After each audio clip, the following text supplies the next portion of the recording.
Good morning everyone. আজ ঘুম থেকে উঠেই দেখছি এই ব্যক্তি সকাল থেকে জল ঘাটা শুরু করে দিয়েছে। আর শুনলাম নাকি তার ভোরবেলা থেকেই ঘুম ভেঙে গেছে, আর যার জন্য ওর মা কোনো রকমে কিছুক্ষণের জন্য ঘরে বন্দি করে রেখেছিল। কিন্তু এই ব্যক্তি তো আর চুপচাপ বসে থাকার মতো নয়, তার জন্য ঘরের জিনিসপত্র যা ছিল সবকিছু নিয়ে এসে উঠোনের মধ্যে ফেলছিল, যার জন্য ওর মা আর না পেরে ওকে উঠোনের মধ্যে খেলতে দিয়ে চলে গেছে।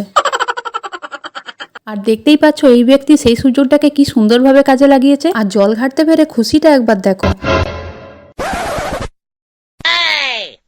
আর এই নিয়ে এটা ও 3 বালতি জল আনা হলো, আর আনার পর কি করছে তোমরাই দেখে নাও। আর এখানে মিস্টার গোস্বামী এখন শুয়োপোকা পোড়াচ্ছে, কারণ প্রচুর গাছটাতে শুয়োপোকা হয়েছে, আর যার জন্য আমাদের বাড়িতে আশেপাশের বাড়িতেও চলে যাচ্ছিল, তো সেই জন্য পুড়িয়ে দিল।